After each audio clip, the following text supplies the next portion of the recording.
Waalaikumsalam warahmatullahi wabarakatuh. Kenapa kita kena pegang akidah Asy'ariyah atau Asy'ariyah sedangkan sudah ada akidah Rasulullah? Kenapa tak langsung saja akidah Rasulullah? Sekarang saya balik. Awak tadi baca Quran? Iya. Baca Quran pakai qiraat siapa? Qiraat Hafs. Qiraat yang kita baca itu qiraat Hafs. Alladzina yuqimuna as-salata wa mimma razaqnahum yunfiqun. Itu riwayat Hafs. Kalau orang Maghribi dia baca qiraat Warsh. Alladzina yuqimuna as-salah. Qiraat Hafs kita baca wa lam yakul lahu kufuwan ahad. Kalau orang Maghribi dia baca qiraat Warsh wa lam yakul lahu kufuwan ahad. Kita baca al-mu'minuna wal-mu'minatu ba'duhum awliya'u ba'd. Hafs. Kalau orang Maghribi dia baca qiraat Warsh. Al-mu'minuna wal-mu'minat. Tadi imam baca panjang ma-nya, dia baca Hafs. Alhamdulillahirabbil alamin, Ar-Rahmanir Rahim, Maliki yaumiddin. Itu Hafs. Kalau Warsh, Alhamdulillahirabbil alamin, Ar-Rahmanir Rahim, Maliki yaumiddin. Kenapa tak langsung saja ke Rasulullah? Nah, manakala kita balikkan macam ini, saya kan tanya akidah, bukan tanya qiraat. Maknanya kita mengambil qiraat berdasarkan sanad bersilsilah dari tuan guru kita, sampailah ke Imam Hafs, dari Imam Hafs sampai ke Nabi. Yang mempopularkannya, yang memasyhurkannya Imam Hafs dari Asim, maka disebut qiraat Hafs. Dalam masalah akidah, dari guru-guru kita sampai kepada Imam Asy'ari. Imam Asy'ari dari mana? Dari salafus saleh. Dia yang menyusunnya menjadi suatu ilmu. Kenapa kita pakai Syafi'i? Kerana Imam Syafi'i yang menyusun usul fiqh dalam kitab Ar-Risalah. Apa kata Imam Ahmad bin Hanbal Hambali? Kami hafaz hadis banyak. Musnad Ahmad bin Hanbal 40,000 hadis. Kami hafaz, tapi kami tak faham mana hadis am, mana hadis khas, mana hadis mutlak, mana hadis muqayyad. Tak faham kami mana taqyidul mutlak, mana takhsisul am sebelum Syafi'i datang. Maka ilmu paling hebat tentang melahirkan hukum-hukum, ilmu usul fiqh dalam kitab Ar-Risalah, 300 muka surat. Nabi panggil muridnya bernama Rabi' Al-Muradi. Rabi', ta'al, tulis Ar-Risalah, tulis surat aku. Lalu Rabi' pun menulis surat. Syafi'i terus berkata-kata, bercakap, dan Rabi' menulis 300 muka surat tanpa ada google.com. Ini tentang masalah mengapa kita pegang Asy'ariyah atau Asy'ariyah, kerana ia yang menyusunnya menjadi sebuah ilmu. Pernah Nabi mengajarkan idgham, ikhfa, iqlab, qalqalah, gunnah, bila gunnah, 1 mat, 2 mat, 3 mat? Mana ada? Kalau gitu bacalah Quran menurut Nabi. Awak ada dengar Nabi baca Quran? Oleh sebab itu maka ada 3 yang tidak ada dalam agama lain. Yang pertama nasab, yang kedua sanad, yang ketiga i'rab. Maka belajar nahwu, memahami kitab. Ra'aitu Muhammadan, marartu bi Muhammadin, jaa Muhammadun. Ini tak ada dalam bahasa Jawa.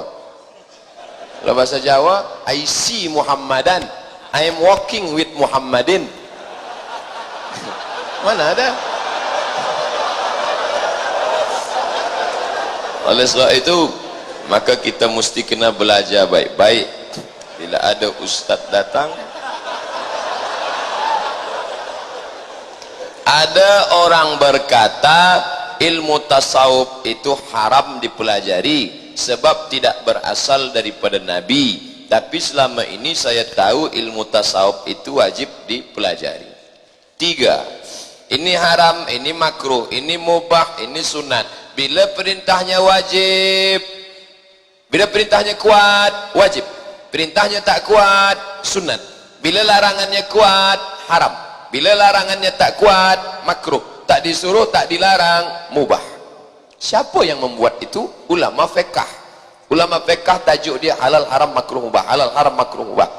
Datang ulama akidah, bagaimana mengenal Allah, wujud, tidam, baqa, mukhalafatul hawadis, qiyamuhu bi nafsihi. Tak usah pakai sifat 20, mari kembali ke Quran dan sunnah. Apa awak sanggup mengkaji sifat Allah dalam Quran? Baca Quran pun jarang-jarang. Macam mana nak gali sifat Allah dalam Quran? Maka datang ulama, kita tinggal baca buku saja, bukan kita nak tulis buku. Datang, duduk, dengar baik-baik, mengantuk-mengantuk sikit diampunkan Allah Subhanahu wa taala. Maka datang ulama fiqh, datang ulama akidah, tapi masalah akhlak, bagaimana nak membersihkan hati daripada hasad, bagaimana nak membersihkan hati daripada dendam kesumat. Setelah dia bersih, bagaimana nak memasukkan ridha, qanaah, tawakal. Maka datang ulama yang mengkhususkan diri dalam masalah ini. Mereka lah Imam Junaid Al-Baghdadi, mereka lah Imam Saraj At-Tusi dalam kitab Al-Luma yang ditahqiq oleh Syekh Dr. Abdul Halim Mahmud. Datanglah Imam Abu Talib Al-Makki dalam kitab Qutul Al-Qulub. Datang pula Imam Abu Hamid Al-Ghazali dalam kitab Ihya Ulumuddin. Datang pula para ulama lain, bahkan sampai ke negeri kita Sumatera, berapa banyak imam-imam daripada atas, daripada Al-Fatani, Syekh Ahmad Al-Fatani, Syekh Daud Al-Fatani, turun sampai ke bawah daripada Kelantan, daripada Kedah, lalu masuk ke Pulau Sumatera. Kitab Ihya Ulumuddin diterjemah dalam bahasa Melayu, jadilah kitab Sayyirus Salikin, ditulis oleh Syekh Abdul Somad Al-Falimbani dari Palembang. Nah, tersebut nama saya sikit kan. Maka tasawuf mana yang kita ikut? Tasawuf Sunni. Tapi kadang orang ini dia tak suka dengan kata tasawuf, jangan pakai tasawuf. Tapi manakala kita baca kitab yang dia tulis, kita bandingkan dengan tasawuf, huwa itu juga, tapi sampul dia ganti, judulnya apa? Tazkiyatun Nafs. Maulid Nabi tak boleh, Maulid Nabi bid'ah. Tapi manakala datang 12 Rabiul Awal, apa dia buat? Daurah sirah Nabi. Isinya sama, isinya mengkaji Nabi juga. Peringatan 1 Muharram, bid'ah tak boleh. Tapi pada bulan Muharram, apa dia buat? Kajian Muharram, kajian hijrah Nabi, sama. Maka jangan mahu dirosakkan oleh kerana istilah tasawuf. Diambil dari kata safa. Apa itu? Man safa qalbuhu lillah, mensucikan hati. Bukan tasawuf yang menyatu dengan Tuhan. Tuhan yang tinggi namanya Gusti, yang bawah namanya Kaula, menunggaling Kaula Gusti, menyatu dengan Tuhan. Bukan itu tasawuf kita. Tasawuf Sunni yang dituliskan oleh para ulama Ahlus Sunnah wal Jamaah. Selama ini kami beramal dengan hadis dhaif. Tapi ada ustadz yang kata haram beramal dengan hadis dhaif, kerana hadis dhaif sama dengan hadis palsu. Dua kemungkinan, ustadz itu salah atau yang bertanya ini tak paham.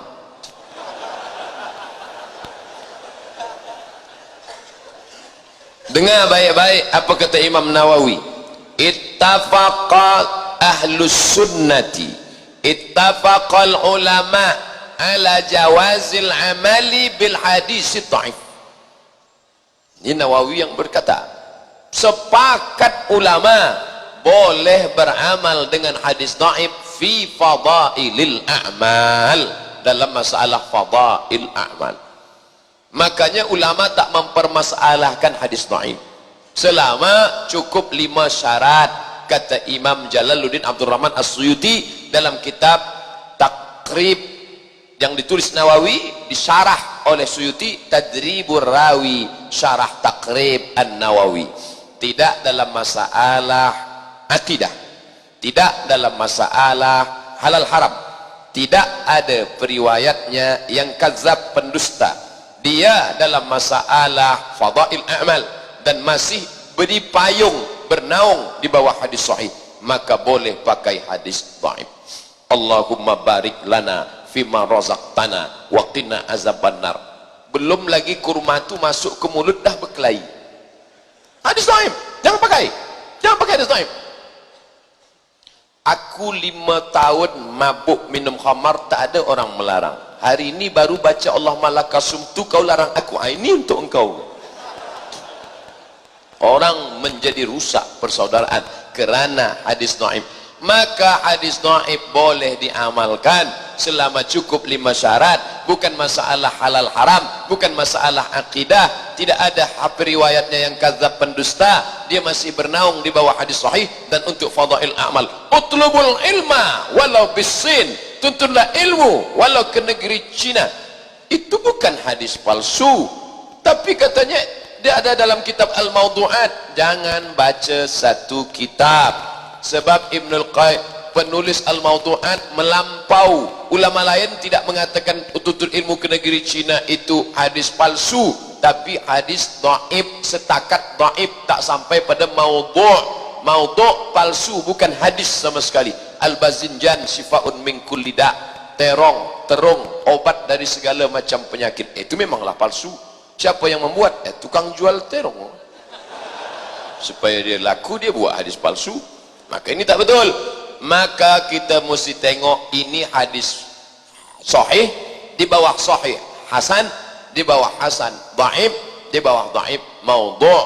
Bila dia maudhu', kita tak boleh pakai sama sekali. Tapi dia dhaif, boleh dipakai bila cukup 5 syarat. Jangan baca kitab Zakaria Kandahlawi Fadail Amal, banyak hadis dhaif.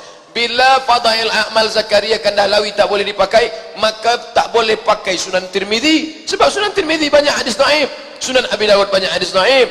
Bahkan Musnad Ahmad bin Hanbal merata-rata banyak hadis dhaif di dalam. Tak boleh pakai. Apa makna Imam Ahmad bin Hanbal memasukkan hadis dhaif dalam kitabnya? Supaya orang tahu bahawa hadis dhaif boleh dipakai. Bolehkah kita tak mahu ikut ulama atau mazhab? Kami nak ikut Quran hadis sahaja, kerana ulama pun manusia biasa macam kita. Boleh jadi ulama pun tersalah juga. Bila kereta awak rusak, BMW yang tadi rusak, apakah awak langsung terus saja perbaiki sendiri atau bawa kepada ulama? Dia bawa kepada ulama. Dia tanya, hai ulama BMW, apa agaknya kerosakan ini?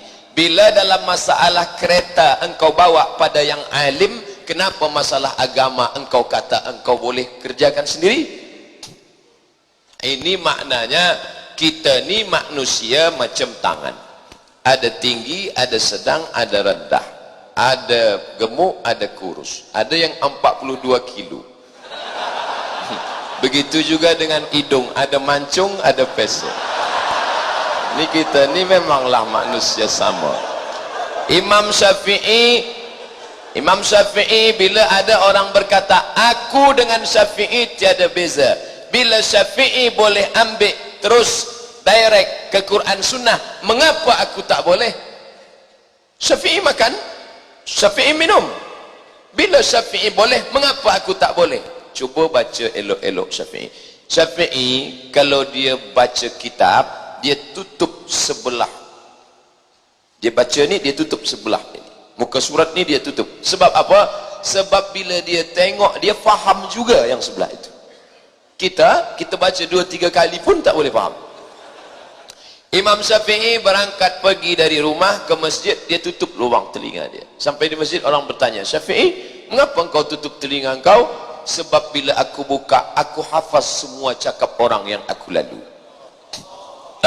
Ustaz ni tak ada cerita apa ni? Cuba tengok di www.youtube.com tentang orang punya IQ. Boleh dia sebut, dia boleh katakan ZZYY 2378, boleh dia ulang-ulang balik. Kenapa dia boleh? Maka Imam Syafi'i punya kecerdasan smart yang luar biasa. Jadi bila ada orang berkata, Syafi'i makan, aku makan, betul. Syafi'i minum, aku minum, betul. Syafi'i tidur, aku tidur, ya. Tapi otak engkau tak sama dengan otak Syafi'i. Makannya sama, mungkin kau lebih daripada dia. Itulah maka kita ikut imam. Apa kata Allah dalam Quran?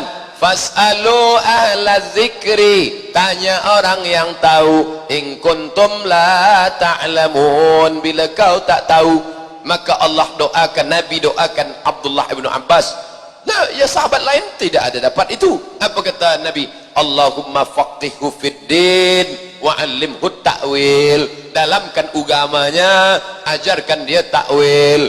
Maka Abdullah ibnu Abbas, umur dia waktu Nabi meninggal 15 tahun, tapi Sayyidina Umar ajlasahu fi majlisihi. Sayyidina Umar mendudukkan dia di majlisnya. Al-alimu kabiran wa in kana saghiran.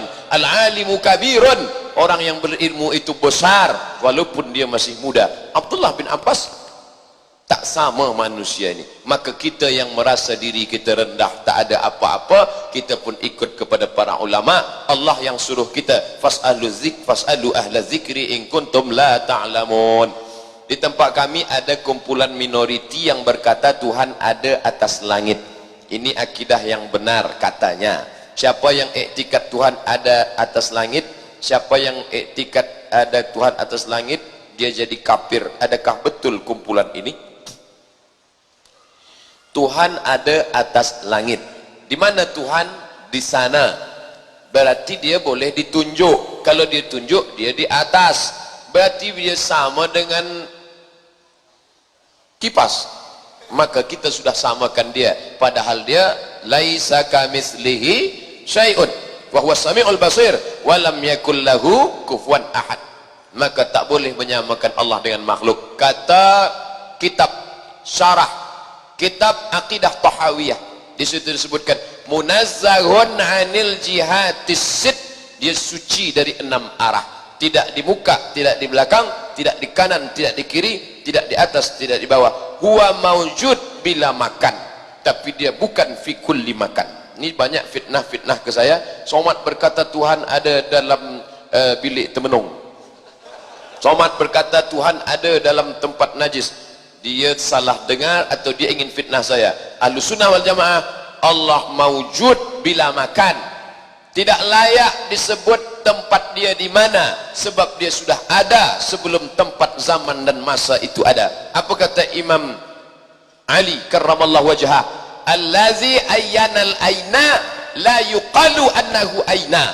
Dia yang sudah ada sebelum masa itu ada, maka tak layak dikatakan kepada dia di mana sekarang, karena tak sesuai pertanyaan itu. Bagaimana dengan hadisul jariyah, aina Allah fis sama? Jangan memahami satu masalah dari satu hadis. Hadis itu ada syawahid mutabaat yang lain.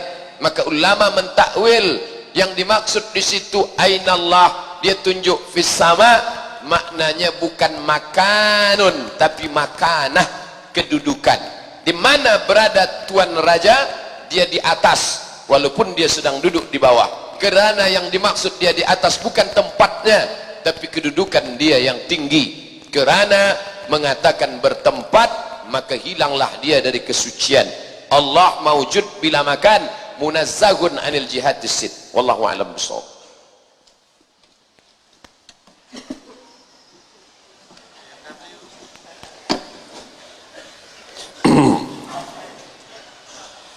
Alhamdulillah. Faham tak tadi? Allah Rabbi. Kalau tak faham berat nanang. Soalan yang diberikan kepada saya, yang pertama, apakah benar haram hukumnya bersalam selepas solat? Allah, benda-benda gini ya hari-hari. Bersalam ni berjabat salam.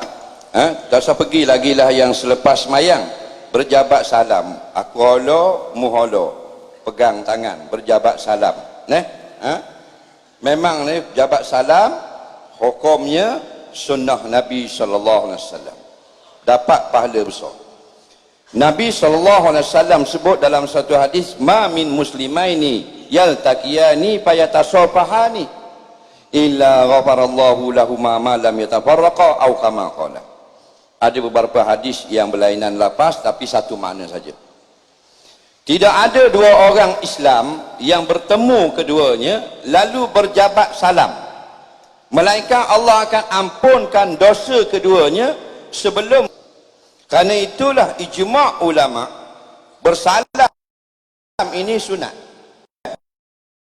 dapat pahala, dan ada tambah lagi ghafarallahu lahum, Allah ampunkan dosa keduanya. Tidak ada ulama kata bersalam tidak boleh.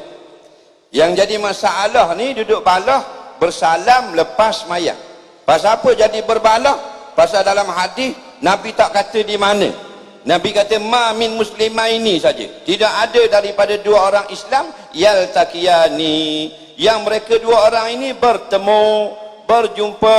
Nabi tak kata berjumpa di mana-mana. Maka asal bersalam itu adalah sunnah dan sunat, dapat keampunan dosa. Yang jadi masalah lepas mayang.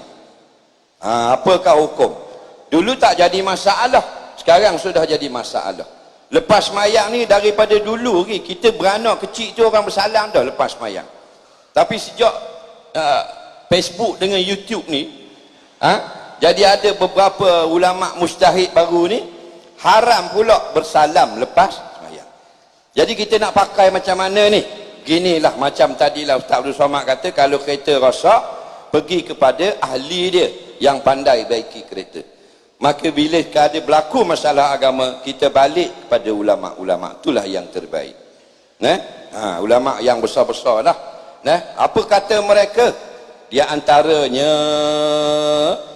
daripada suatu hadis riwayat Qatadah.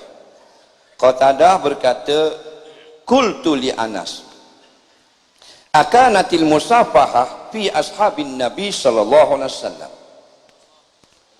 Wahai Anas, adakah berlaku berjabat tangan ni, berjabat salam pada masa zaman sahabat-sahabat Nabi dulu?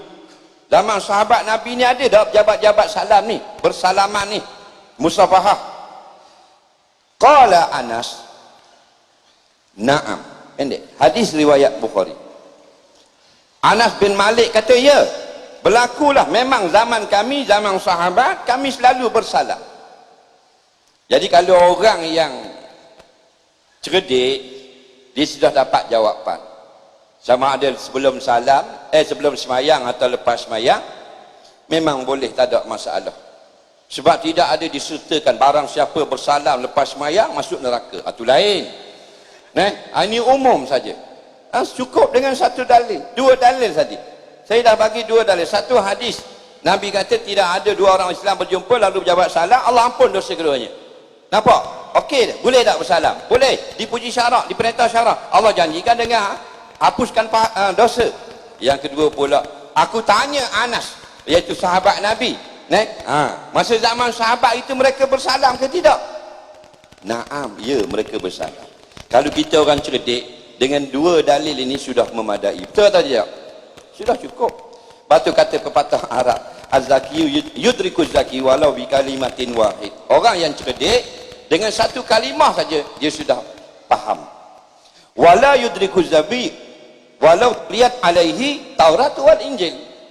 Dan orang bodoh itu dia tidak akan faham walaupun kita baca khatam kitab Taurat dan Injil depan dia, tetap tidak akan faham. Baik, kata ulama. Siapa yang berkata? Antaranya Imam Nawawi rahimahullahu ta'ala. Dia kata wal mukhtar an yuqala, dan yang dipilih itu, perkataan yang dipilih itu pada masalah boleh atau tidak bersalam selepas mayang. Assalamualaikum warahmatullahi, assalamualaikum warahmatullahi, bersalam. Ataupun selepas wirid dan sebagainya, dia nak pergi, dia bersalam. Kalau orang berwirid, orang tak salam. Kalau orang nak pergi awal, belum berwirid, dia salam dengan orang. Kalau orang yang berwirid, sama-sama berwirid, mereka tak salam lagi. Salam semayang je dulu. Habis berwirid, berdoa, baru bersalam. Maka katalah Imam Nawawi, wal mukhtar an yuqala, dan yang dipilih. Kalau kita nak mana satu betul ni? Ada kata boleh salam, ada kata tak boleh salam. Yang dipilih, perkataan yang dipilih, insafaha man kana ma'ahu qabla shalah fa mubah. Jikalau kita bersalam dengan orang yang kita telah berjumpa sebelum semayang tadi. Sebelum semayang kita jumpa dah. Lepas salam semayang kita bersalam pula.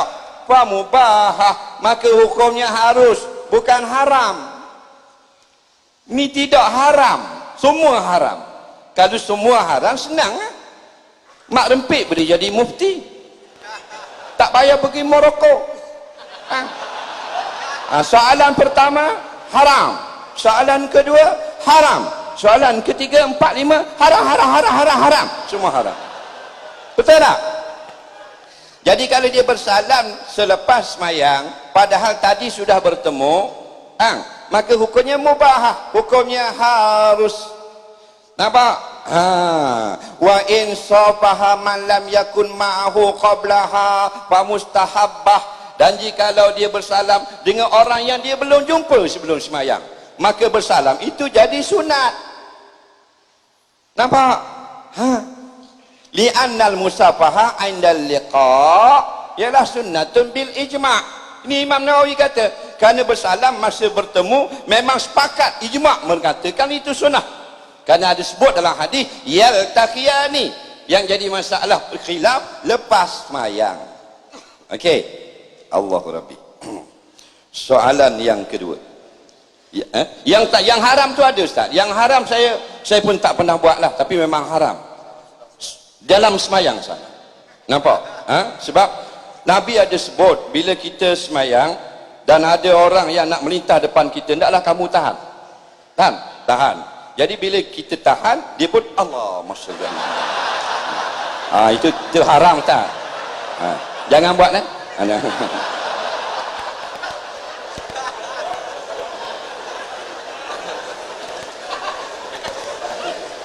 Soalan yang kedua, berlaku kekeliruan pada masalah makan di rumah orang mati. Ada yang kata haram dan kena laknat. Mohon Ustaz jawab supaya hilang kekeliruan ini. Allahu Rabbi.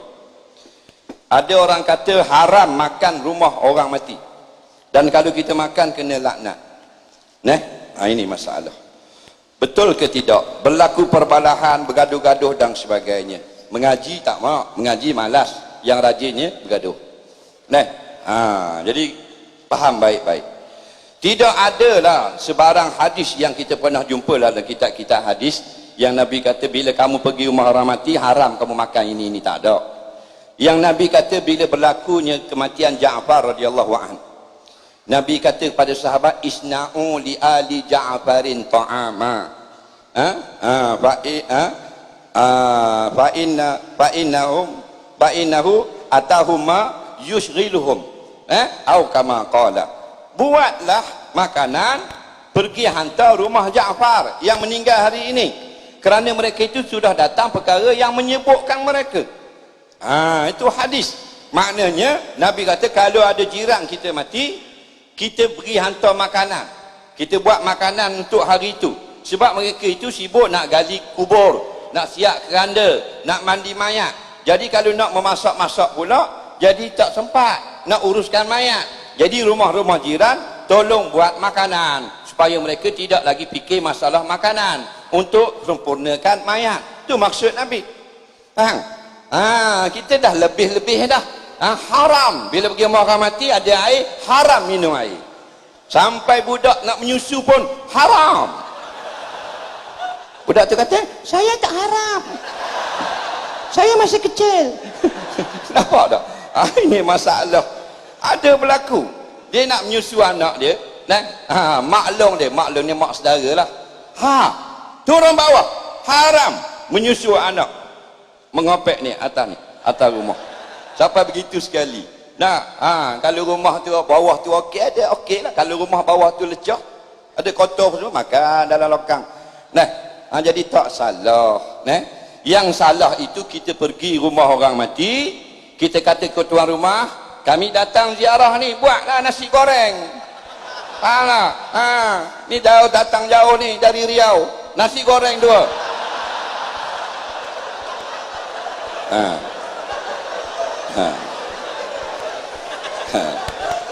Nampak? Itu kalau dari Riau, yang dari Jawa pula saudara dia datang. I'm coming. Buat menyusahkan mereka. Waktu dalam kitab apa benda dalam fatwa ni Darul Qatar, ini negeri Islam lah. Fatwa negeri Qatar mengatakan al-murad yang dimaksudkan, yang dilarang itu ialah at-ta'amul ladzi yusna yutakaffalu fihi li hadhil musibah.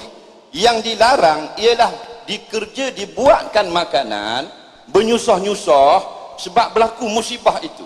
Itu yang dilarang. Nampak? Amma iza amila ahlul mayyit ta'amal ladzi al-adi jaza. Ada pun makanan yang tuan rumah buat, kerana biasa mereka buat. Makan tengah hari, makan petang, anak balik sekolah. Walaupun ayah ada meninggal, nak mandikan ayah, anak balik sekolah, boleh makan. Jaza.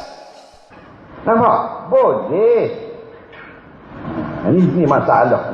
Jangan kita pergi rumah orang mati, suruh buat air. Buat air. Takkan tak buat air. Dia tak mau ta'am, tak dengar hadis. Ajak dia orang susah, jangan susahkan dia. Tapi mereka menjamu tidak ada masalah. Okey? Jadi cukuplah kita dengan fatwa-fatwa yang pelik-pelik. Sampai anak si mati pun balik sekolah lapar-lapar, tadi tak dah pergi dah makan dah. Balik sekolah ayah mati pula, tak boleh makan pula, meninggal anak. Dua pula mati. Soalan yang ketiga. Ada orang kata sia-sia dan sesat baca talqin dan Quran. Apa pula? Pada kubur sebab orang mati tidak mendengar. Allah kan berfirman, wa ma yastawil ahya wal amwat, innallaha yusmi man yasha wa ma anta bimusmi'in man fil kubur. Kenapa tak beramal dengan ayat ini? Oh, dia mahu. Allah Rabbi. Ada orang kata sia-sia kita baca Yasin, baca Quran. Kalau ada orang mati atau baca talqin bila mati, sia-sia dia kata. Sebab apa? Sebab orang mati dia sudah tidak boleh mendengar. Dia datangkan ayat pula ni. Wa ma anta bimusmi'in man fil kubur. Kamu tak boleh dengarkan orang yang sudah mati di dalam kubur. Itu masalah. Jadi kalau kita ni kalau suka agama, dengar dalil ni, ini betul. Ini betul. Mazhab Syafi'i mengarut dah. Ini ayat Quran. Ayat Quran kata, kamu wahai Nabi tidak mampu menjadikan orang yang dalam kubur itu boleh mendengar. Kenapa kita tak ikut balik ikut Quran? Waktu mereka kata mereka betul, mari balik kepada Quran dan hadis. Tinggalkan ulama-ulama. Macam saya kata tadi lah. Kalau tak belajar, ni lah jadinya. Suka-suka je dia. Memang betul, ini ayat Quran. Menggunakan ayat Quran. Betul. Tapi maksudnya batil. Nak menyesatkan orang. Bila kita gosok air condition, hawa dingin, kita tak pergi mana?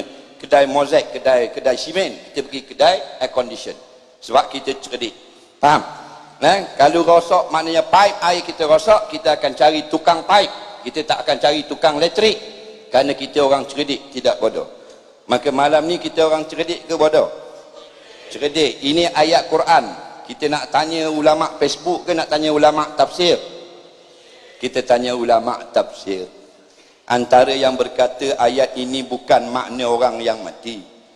Ayat ini maknanya orang kafir.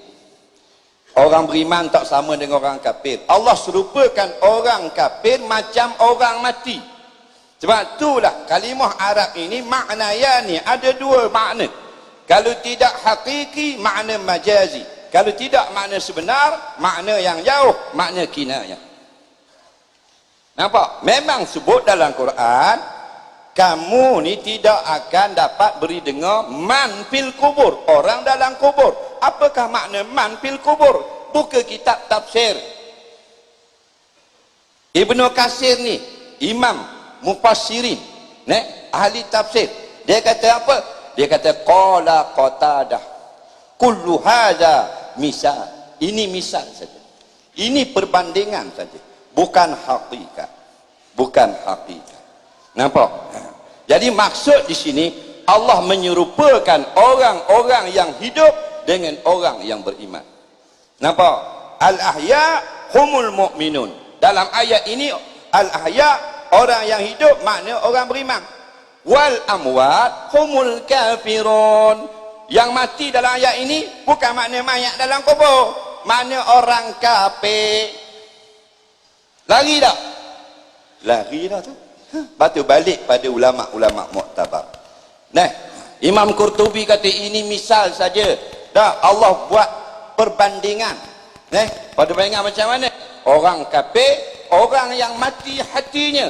Kamu wahai Muhammad tidak akan dapat mengislamkan mereka. Tak akan dapat beri hidayah kalau Allah tidak mengizinkan. Walaupun mereka hidup, mereka sama macam orang yang mati. Kerana orang kafir mata qalbuh. Mati hati mereka. Nampak? Dia kata kazalat tasma'u man mata. Nampak?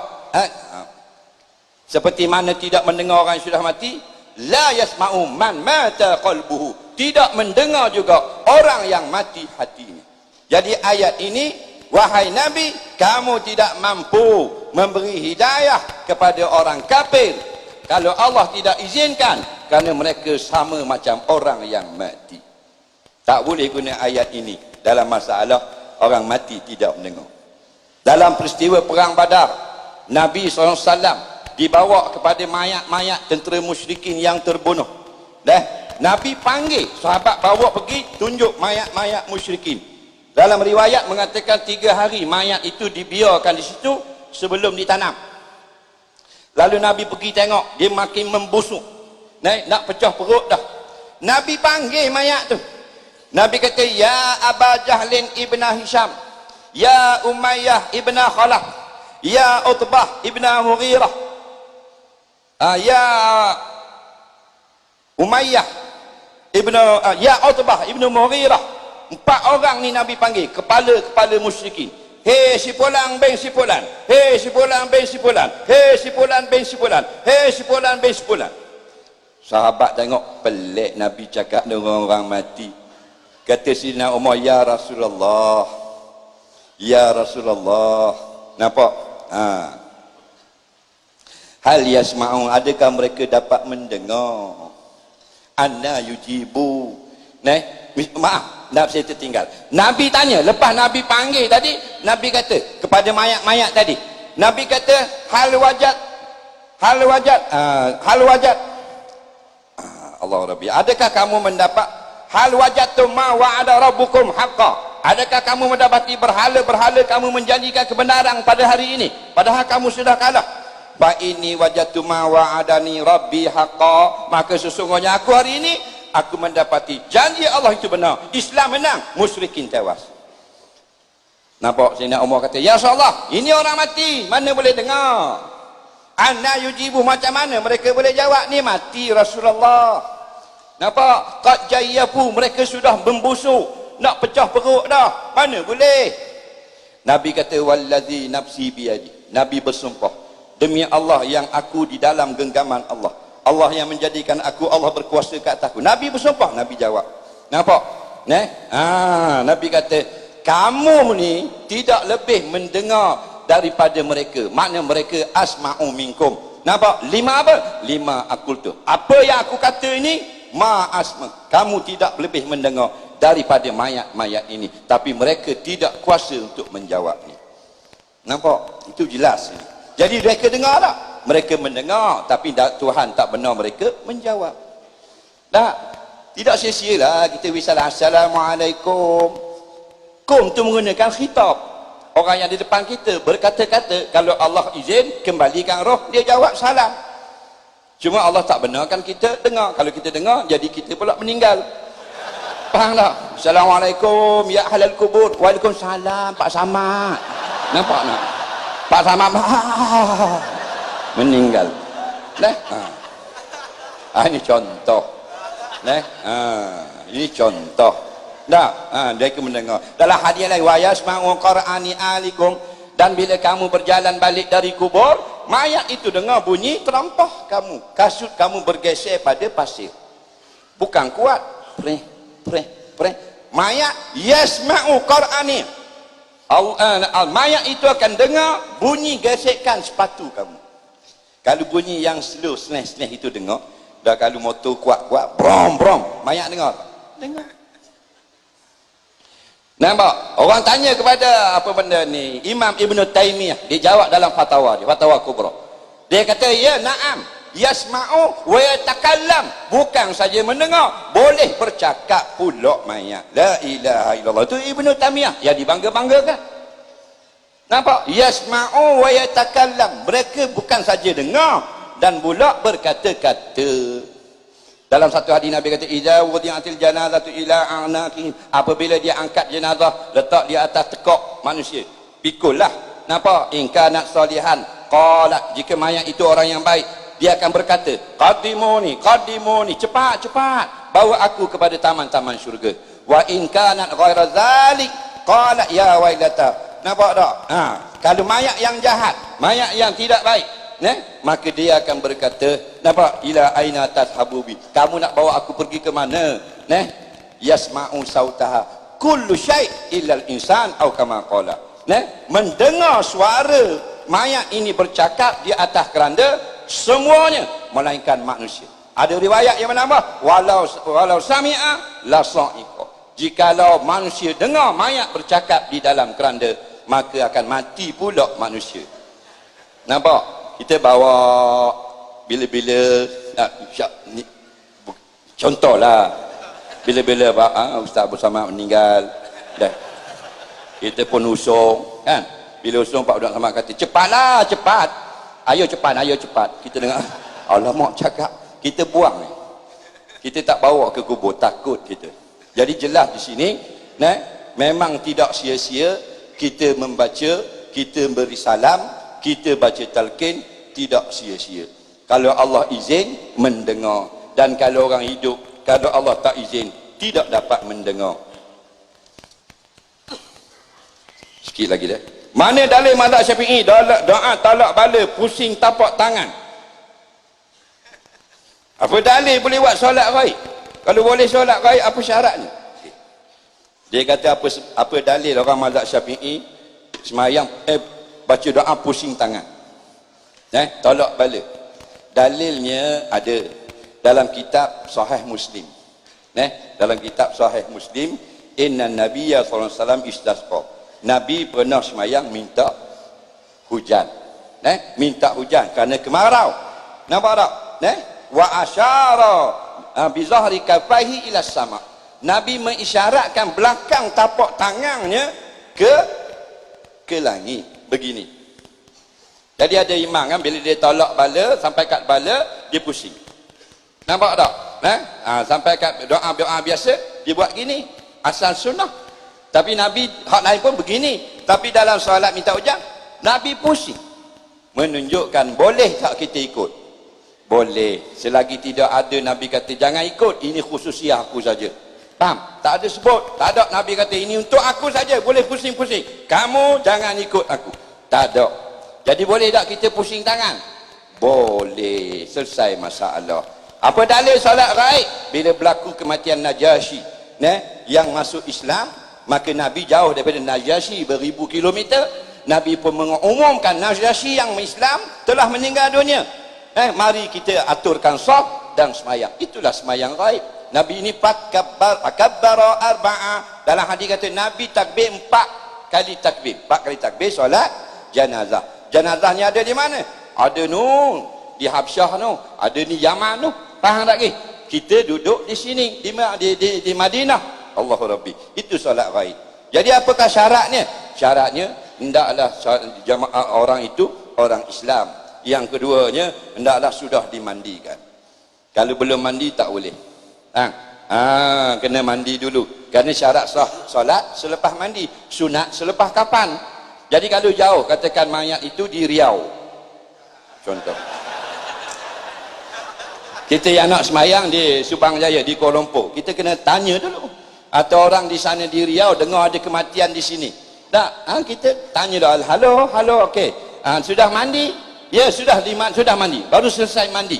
Imam kata, imam tinggi ya, okey, kita mulakan semayang. Orang sana kata sudah mandi, betul ke? Betul. Imam kata, imam yang jawab sini sudah selesai mandi. Kita pun semayang di sini, boleh. Allahu Akbar. Mayat tak ada depan kita. Mayat 500 kilo, mayat 1000 kilo, mayat 50,000 kilo, mayat 100 kilo dan sebagainya. Boleh. Nampak tak? Syaratnya sudah mandi. Lepas semayang, tiba-tiba kena ulang balik. Tersilap. Bukan mayat sudah mandi, imam sudah mandi. Dah. Itu contoh. Dan kalau dekat ada ulama fiqh yang membenarkan keadaan dekat umpamanya. Sebelah rumah saja masjid, nampak tak? Dengan rumah kita tak mau turun dekat mayat hadir, kita nak semayang gaib dekat rumah saja. Boleh? Boleh. Bila boleh? Ada halangan. Contoh halangan, ada binatang buas. Antara kita dengan masjid ada rimau terlepas. Nampak? Kalau kita turun juga jadi dua mayat. Nampak tak? Jadi dibolehkan. Allah Rabbi. Soalan yang terakhir bagi saya tentang batal wuduk sentuh wanita, kenapa tidak ikut Quran mengatakan tak batal? Kalau sentuh kuku batal atau tidak? Pula dah habis benda ni dia nak korek. Dia kata kenapa kita tak ikut Quran, kata batal wuduk kalau sentuh wanita. Quran tak kata batal. Dia kata kenapa kita mazhab Syafi'i ikut kata batal. Mazhab Syafi'i ini Imam Syafi'i lah. Imam Syafi'i ini dia ikut Quran lah. Dia hafal Quran umur 5 tahun. Faham? Kita 55 alif bata. Faham? 55 alif bata. Baru nak masuk belajar alif bata. Itu pun hari pertama sampai tempat belajar balik semula. Tak jadi apa, tertinggal gigi. Gigi lupa bawa. Faham tak lagi? 5 tahun sudah hafal Quran. 4 tahun hafal syair-syair jahiliah Arab tu. Beribu-ribu syair. Umur 9 tahun menjadi qari di penjuru rukun Yamani. Baca Quran lepas sembahyang asar, orang mendengar semua menangis. Nampak? Umur 9 tahun. Nah, kita 9 tahun ni hidup main tai lembu. Nampak tak? Cium lepo. Umur 15 tahun dibenarkan oleh Imam Malik menjadi mufti di Madinah. Menjawab dan mengeluarkan fatwa. 15 tahun.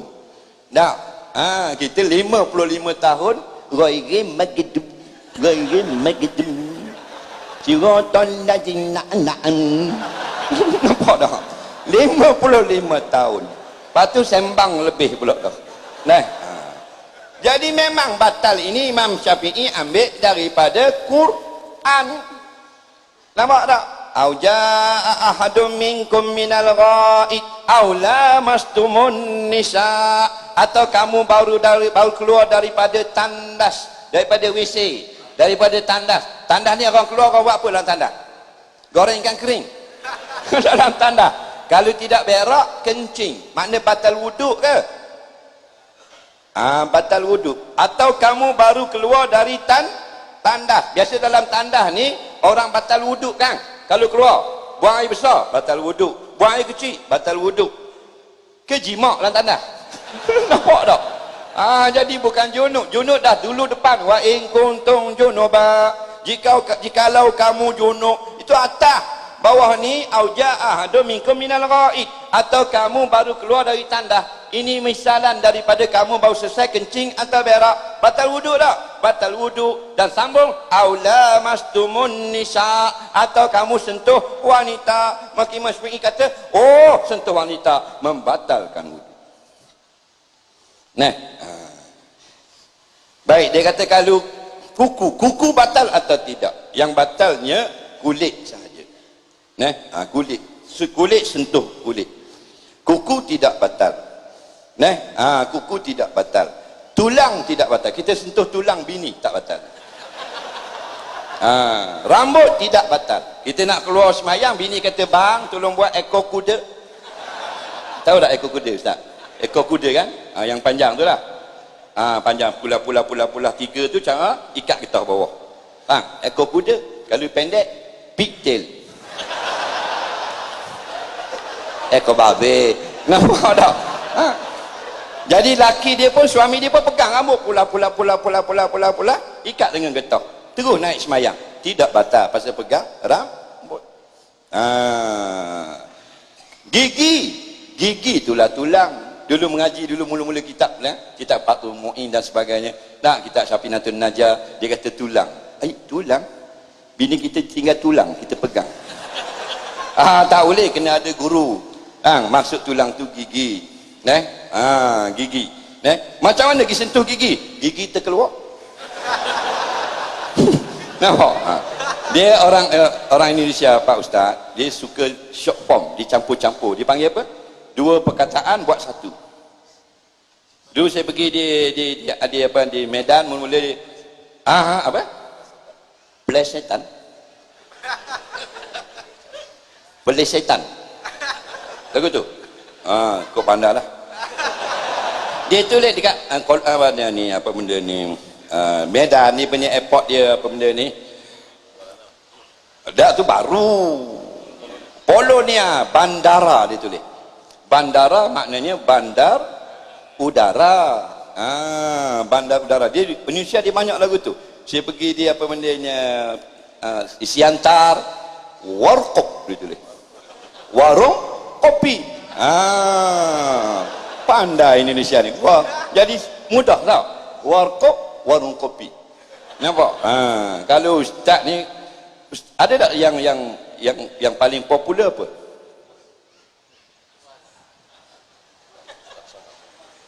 Ustaz Somad paling kena ke dia juga. Kalau Ustaz Somad ni kita akan panggil Uri Langsi. Uri Langsi lah kalau kita pelesetan. Iaitu ulama Riau tulang besi. Dia kuat dia. Pagi di pagi Sulawesi, petang pergi Riau balik. Petang Aceh lagi esok tu Makassar balik. Tulang besi. Nampak? Jadi yang jenis perempuan yang jenis isteri yang apa? Yang giginya dia panggil apa kalau di luar? Sini panggil jongang. Gigi di luar, tutup mulut, gigi masih di luar. Tahu? Orang Jawa punya ibarat dia bukan itu Aceh. Itu Aceh. Dia panggil apa ni? Bukan giri bawang. Giri bawang. Giri bawang lah. Gigi isteri banyak di luar. Nampak? Gigi. Jadi kalau sentuh gigi tidak membatalkan. Tidak membatalkan. Yang batal sentuh kulit. Dalam pandangan mazhab lain ada yang mengkaitkan dengan syahwat. Lepas tu kadang-kadang kita dengar celaan, kenapalah mazhab-mazhab ni semua tak betul. Tanda kali tak betul, tak mau ikut Nabi. Jangan. Kalau kita kata bermazhab itu tidak betul, kita sudah menghina sahabat-sahabat Nabi. Kerana mula mazhab itu berlaku zaman sahabat, cuma tidak popular. Kalau nampak cium Nabi dalam kitab Syarhus Sunnah, Imam Zahabi sebut, yang mengatakan batal wuduk cium Nabi ialah Abdullah bin Umar. Yang katakan tidak batal Abdullah bin Abbas. Nampak? Dan sebagian ulama mazhab mengikut pandangan Abdullah bin Abbas, ada mengikut pandangan Abdullah bin Umar. Menunjukkan di sini perbezaan pendapat berlaku di kalangan sahabat. Adakah mereka sesat? Tak. Nampak? Ini yang dibenarkan oleh syarak. Ini yang dibenarkan syarak. Itulah lebih kurang mudah-mudahan fahamlah daripada apa yang saya kata. Kalau boleh apa benda ni, banyak-banyaklah kita belajar. Jangan belajar direct daripada buku. Kalau direct daripada buku, kita tidak ada rujukan, boleh jadi kita tersalah. Boleh jadi betul, boleh jadi kita tersalah. Banyaklah kita berguru sekarang cukup mudah. Beli buku dulu tak ada ni, semua Arab. Sekarang sudah ada bahasa Indonesia, ada bahasa Malaysia dan sebagainya. Tapi ingat, jangan bila kita ada buku, kita ada Google, kita sudah menjadi guru. Ingat satu pepatah Riau, mungkin Ustaz tak pernah dengar. Satu pepatah Riau yang berbunyi kandatan karben aben mudikan. Ini betul Ustaz. Jangan gelak, mungkin Ustaz belum sampai kitab dia lagi. Betul. Kandatai karaban aban panditan. Panditan aban. Kandatai karaban panditan aban. Maknanya pepatah Riau lah. Adakah orang yang suka membaca buku itu banyak, dia akan menjadi ulama, menjadi pendeta? Tidak. Kalau menjadi pendeta, musuh orang sesat saja. Jadi bukan dengan kita banyak membaca, tidak ada guru, kita akan boleh jadi alim, boleh jadi mu'tabar. Tidak, mesti kita kena ada guru. Jadi akhir kalam daripada saya, oleh kerana Ustaz Abdul Somad sudi bersama kita, Mulakan dengan pantun, saya nak tamatkan dengan pantun juga. Boleh? Ikan panggang kesukaan Jokowi, makan di tepi kandang perigi. Ustaz Abdul Somad, kebanggaan Pertiwi. Kalau ada masa datanglah lagi. Assalamualaikum warahmatullahi wabarakatuh. Alhamdulillah, muslimin muslimat rahmati Allah, mendengar jawapan yang soalan akan ditanya oleh para jemaah yang hadir pada malam ini, dan hanya dibuka 3 soalan sahaja. Dipersilakan. Ringkas. Ya, sila. Assalamualaikum. Saya Firdaus. Okay. Daripada Keluang.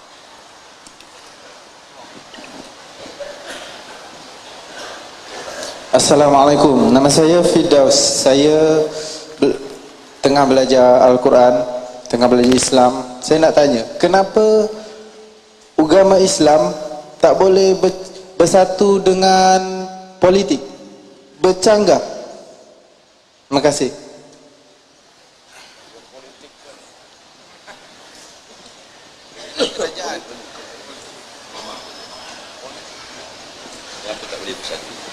Mengapa agama Islam tidak boleh bersatu dengan politik, bercanggah dengan politik? Mengkaji masalah sembahyang, puasa, namanya fiqh ibadah. Mengkaji masalah jual beli, hutang piutang, gadai menggadai, namanya fiqh muamalah. Mengkaji masalah nikah, cerai, khulu', talak, fasakh, namanya fiqh munakahah. Mengkaji masalah mengangkat pemimpin, menjatuhkan pemimpin, mengangkat, ini fiqh siasah.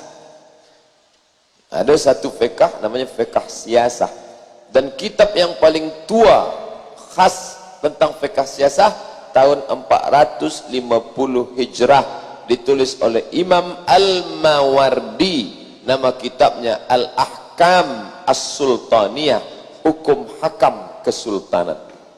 Jadi bila ada orang mengatakan Islam tak ada bahaskan politik, maka dia sedang terkena penyakit sekularisme. Sebab dia kata Islam hanya uruskan masalah 3 saja: akikah, nikah, takziah. Adapun masalah ni, a'udzubillahi minas siyasah wa man sasa wa yasus wa sa'is wa masus, aku tak ada pakai ini siasah. Maka ini adalah sejak lemahnya pemerintahan Islam, maka umat Islam mesti kita ajarkan balik ke 4 ini: fiqh ibadah, fiqh muamalah, fiqh munakahah, fiqh siasah. Tak ada bercanggah. Wallahu a'lam. Baik, soalan yang kedua. Assalamualaikum, nama saya Zul. Waalaikumsalam. Saya nak tanya, bolehkah kita pakai terus mesin basuh daripada orang kafir? Contoh kita beli, adakah kita kena basuh dulu ke, atau boleh guna terus mesin basuh daripada orang kafir? Mesin basuh itu kan terbuat dari fiber kah, dari plastik kah? Maka bila kita yakin tidak ada hadas najis, tak ada najis, tapi bukan dari khinzir, bukan daripada anjing, maka kita tak perlu sama. Kita tak perlu sama. Kalau semua yang dari kafir itu najis, innamal musyrikuna najasun, orang musyrik itu najis, bukan najis aini, bukan benda dia najis, najis maknawi, perbuatan dia mempersekutukan Allah itu najis. Sama bila kita tak suka pada orang, awak ni najis lah, apa berubah dia jadi khinzir? Kan tidak. Maknanya najis maknawi, bukan najis aini. Bila semua yang dibuat dari pabrik orang kafir najis, maka ini mesti kita samak dulu. 7 kali pakai air, 1 pakai air tanah, 1 kali pakai air pun kita tak boleh pakai lagi. Oleh sebab itu maka alat-alat yang datang daripada mesin basuh kah, kereta kah, maka bila tidak ada dia kena najis, maka najis yang berat yang mesti disamak. Idza walagal kalbu fi ina'i ahadikum, bila anjing menjilat, menjulurkan lidahnya pada bejana tempat air kamu, fa'ahriquhu, tumpahkan semua, basuh 6 kali pakai air biasa, 1 kali dengan air bercampur air tanah. Wallahu a'lam.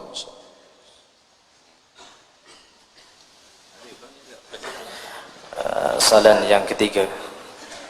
Assalamualaikum. Saya nak bertanya kepada Ustaz, kenapa Islam sekarang susah sangat untuk menyatu? Kerana Islam sekarang bagi dipecah. Soalan Bagaimana nak mungkin menyatukan? soalan lain dah sama soalan yang ditanya kan tadi. Ya. Assalamualaikum Ustaz, saya Ustaz Nasyarul. Mau bertanya sama Ustaz, saya asal daripada Aceh. Dalam mazhab Syafi'i mengeluarkan zakat fitrah iaitu dengan makanan asas atau makanan pokok. Jadi dalam mazhab Hanafi boleh mengeluarkan makanan asas dan juga boleh dengan harganya. Jadi yang berlaku dalam masyarakat kita sekarang mengeluarkan zakat fitrah dengan harga makanan pokok tetapi mengikut ukuran mazhab Syafi'i.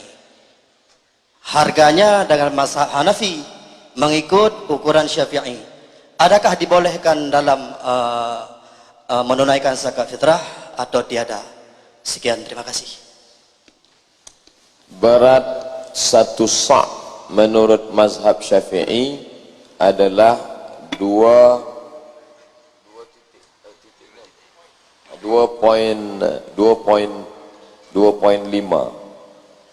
Kemudian dalam mazhab Hanafi 1 sa' itu 4 mud.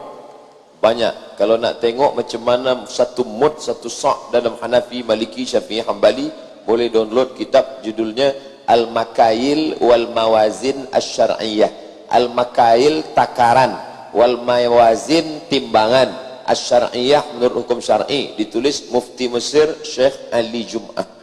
Di situ nampak beza antara berat 1 sa' menurut Syafi'i dengan jumhur Hanafi, Maliki, Hambali.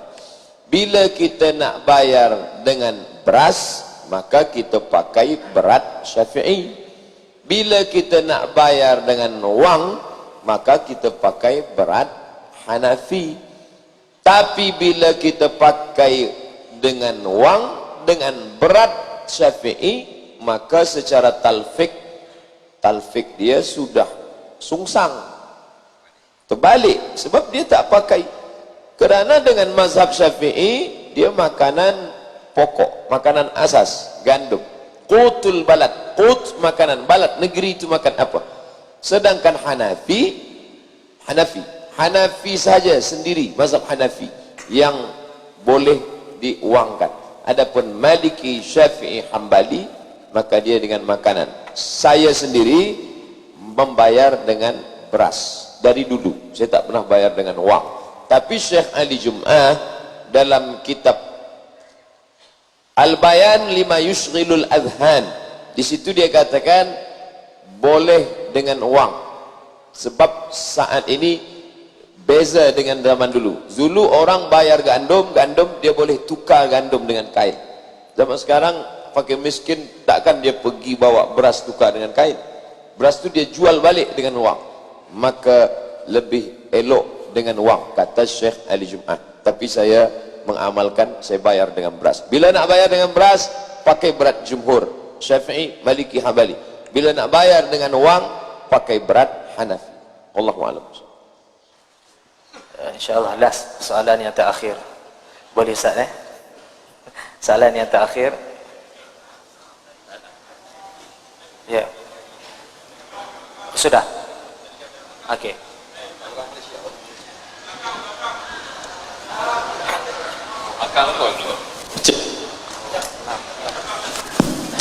Okey. Assalamualaikum warahmatullahi wabarakatuh. Ustaz, nama saya Ibnu Jafran daripada Langkat, Sumatera Utara. Direct ke pertanyaan, saya ingin motivasi dari Ustaz kepada semua anak muda yang ada di sini, khususnya para pemuda yang sedang dalam ikhtiarnya mencari jodoh.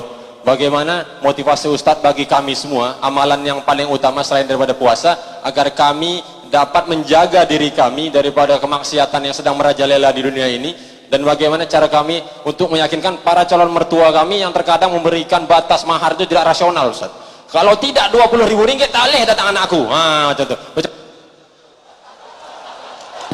Macam tu je lah Ustaz, terputus tadi.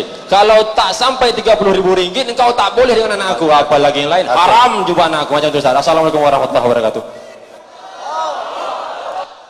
Fas'alu ahla zikri, tanyalah orang yang faham. In kuntum la ta'lamun.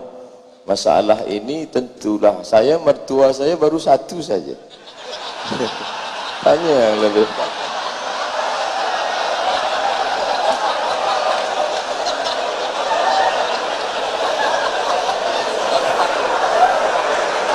Saya baru balik dari Palembang, berjumpa dengan Habib Muhammad Al-Attas. Kata Habib Muhammad Al-Attas, bila nak senang nikah, bacalah Ratib Al-Attas 41 kali. Ratib Al-Attas. Jadi ada pemuda ni, dia baru baca 17, dia tertidur. Esok pagi dia pinang, langsung saja terus diterima. Dia datang pada Habib, Habib, aku dah baca tak sampai 41, 17, kenapa aku boleh diterima? Kata Habib Muhammad, engkau baca 17, engkau diterima. Bila engkau baca 41, dia yang datang pada engkau. Jadi masalah mertua mahar tadi, cubalah, tapi saya belum cuba lagi. Wallahu a'lam bishawab. Alhamdulillah, muslimin muslimat dirahmati Allah. Alhamdulillah, kita bersyukur kepada Allah Subhanahu wa taala kerana pada malam ini majlis kita berjalan dengan lancar. Alhamdulillah, seperti mana yang telah kita rancangkan. Alhamdulillah,